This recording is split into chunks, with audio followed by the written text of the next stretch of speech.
안녕하세요. 오늘은 지금 가장 뜨거운 감자 중 하나인 파이 네트워크의 현재 상황을 속 시원하게 분석해보고요. 여기에 도전장을 내민 무서운 신인 인터링크 네트워크는 또 어떤 곳인지, 그리고 이 두 생태계 사이에서 우리는 어떻게 똑똑하게 움직여야 할지 그 전례까지 한번 제대로 파헤쳐보겠습니다. 네, 오늘 살펴볼 내용인데요. 순서는 이렇습니다. 먼저 파이 네트워크의 희망과 난관을 짚어보고요. 그 문제를 해결할 핵심 열쇠가 될 손에 잡히는 경험이 대체 뭔지 알아볼 겁니다. 그리고 새로운 경쟁자 인터링크를 소개해드리고 파이와 직접 비교해본 다음에 마지막으로 우리에게 가장 필요한 성공 전략은 뭘지 같이 고민해보겠습니다. 자, 첫 번째 섹션입니다. 바로 거대 플레이어 파이 네트워크죠. 지금 파이 네트워크를 보면 정말 거대한 커뮤니티가 가진 희망이랑 또 현실적인 기술적 난관 사이에 어떤 팽팽한 긴장감 같은 게 느껴지거든요. 그걸 한번 들여다보겠습니다. 한쪽에서는 분위기가 정말 뜨겁습니다. 닥터웨일처럼 팔로워가 27만 명이나 되는 이런 인플루언서들이 가격은 $10 미티면 안 된다, 이렇게 강력하게 이야기하면서 기대감을 엄청나게 키우고 있죠. 주요 거래소에 상장될 거라는 암시도 계속하고 있고요. 그런데 말이죠. 현실을 딱 보면 좀 차갑죠. 현재 파이의 시장 가격은 보시는 것처럼 0.2달러대 그 정도에 머물러 있습니다. 그러니까 수천만 명이라는 어마어마한 사용자가 있는데 이게 아직 시장 가치로 연결이 안 되고 있다는 거죠. 바로 이 지점에서 커뮤니티의 기대와 현실의 괴리가 생기는 겁니다. 그래서 파이 네트워크의 가장 큰 숙제가 바로 이 체감의 격차입니다. 이게 무슨 말이냐면 우리가 매일 앱에 들어가서 채굴 버튼을 누르잖아요? 이건 활동이죠. 근데 이 활동이 내 자산에 어떤 변화를 주는지 그 결과가 바로바로 눈에 보이지 않는다는 거예요. 이게 왜 그러냐면 파이팀이 처음부터 유틸리티, 그러니까 쓸모를 만들기보다는 사용자 수를 늘리는 데 집중하는 좀 신중한 전략을 썼기 때문이거든요. 그러다 보니까 사용자 입장에서는 이게 내 자산을 직접 관리한다는 느낌보다는 뭐랄까 그냥 배경음악처럼, 배경소음처럼 느껴질 수 있다는 거죠. 자, 그럼 두 번째 섹션으로 넘어가 볼까요? 이 문제를 해결할 핵심 열쇠, 바로 손에 잡히는 경험에 대한 이야기입니다. 이 체감의 격차를 메워줄 결정적인 한 방이 뭘지 한번 살펴보겠습니다.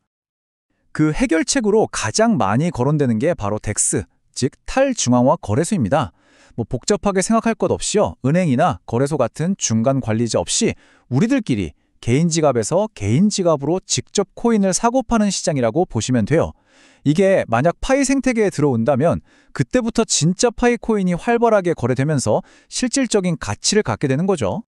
그럼 이상적인 파이덱스는 어떤 모습일까요? 정말 간단해야 합니다. 딱 3클릭이면 끝나는 거죠. 파이 앱 안에서 바로 지갑 연결하고 아주 쉬운 화면에서 코인 교환하고 보안은 당연히 2단계 인증, 백업키 같은 걸로 철저하게 지켜주고요. 바로 이렇게 됐을 때 아까 말했던 그 배경소음 같았던 체그금음이 진짜 내 돈에 만지는 것 같은 손에 잡히는 경험으로 확 바뀌는 겁니다. 자, 그런데 파이가 이렇게 체력을 키우면서 천천히 나아가는 동안 시장에는 완전히 다른 전략을 들고 나온 새로운 주자가 등장했습니다. 바로 인터링크 네트워크입니다. 인터링크의 성장 속도는 정말 무섭습니다. 이 그래프 좀 보세요. 출시한 지 불과 8개월 만에 사용자가 400만 명으로 늘어났어요. 이들의 무기는 뭐였을까요? 바로 처음부터 진짜 사람을 확인하는 인간 인증에 집중해서 사용자들에게 훨씬 더 현실적인 경험을 제공했다는 겁니다. 인터링크의 핵심 철학은 바로 이겁니다. 모든 게 ITLX 월렛, 이 지갑 하나로 통합니다. 그리고 가장 중요한 건 내가 채굴을 하든 인증을 하든 무슨 활동을 하면 그 결과가 지갑에 바로바로 보인다는 거예요. 즉각적인 피드백인 거죠.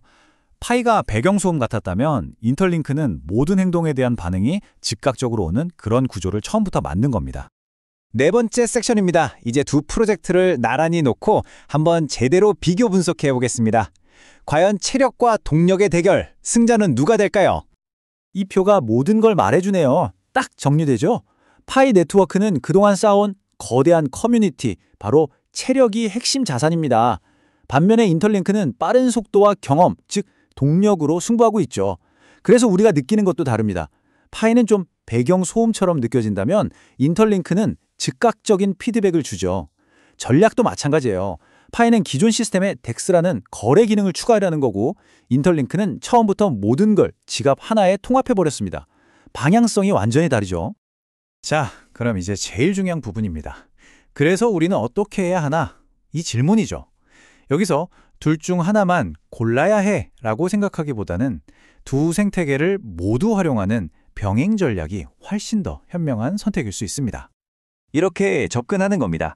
파이 네트워크는 이미 익숙하고 장기적인 이야기가 있잖아요. 이건 체력을 믿고 덱스가 나올 때까지 기다리는 전력으로 가는 겁니다. 동시에 인터링크는 바로바로 눈에 보이니까 동기부여가 되거든요. 여기서는 적극적으로 참여하면서 시스템의 혜택을 바로바로 누리는 거죠. 하나는 묵혀두고 하나는 적극적으로 활용하는 그런 투트랙 전략입니다. 자, 그리고 어떤 프로젝트에 참여하시든 이건 정말 아무리 강조해도 지나치지 않습니다. 여러분의 자산을 지키는 안전 체크리스트예요. 2단계 인증은 기본이고요. 백업 키는 꼭 오프라인에 종이에 적어서 안전한 곳에 보관하셔야 합니다. 그리고 피싱 사기, 이거 정말 조심하셔야 해요. 비슷하게 생긴 가짜 사이트로 유도해서 정보를 빼가는 거니까요. 나중에 덱스 같은 새로운 기능이 나오면 처음부터 큰 돈 넣지 마시고 아주 적은 돈으로 테스트 먼저 해보는 거 잊지 마세요. 그리고 이건 정말 중요한 경고입니다. 장외 거래, 그러니까 개인들끼리 직접 돈을 주고받는 거래요. 특히 아직 덱스가 없는 파이 네트워크에서 이런 거래 많이 하시는데 정말 위험합니다. 신원 확인하고 자금 증명하고 또 에스크로라고 해서 중간에서 돈을 안전하게 맡아주는 서비스, 이런 거 없이는 절대 하시면 안 됩니다. 사기당할 확률이 너무 높아요. 자, 오늘 이야기의 마지막 질문을 던지면서 마무리하겠습니다. 결국 장기적으로 봤을 때 더 중요한 건 과연 무엇일까요? 수천만 명이 버티고 있는 이 엄청난 체력일까요? 아니면 사용자의 마음을 즉각적으로 사로잡는 이 짜릿한 동력일까요? 여러분의 생각은 어떠신가요?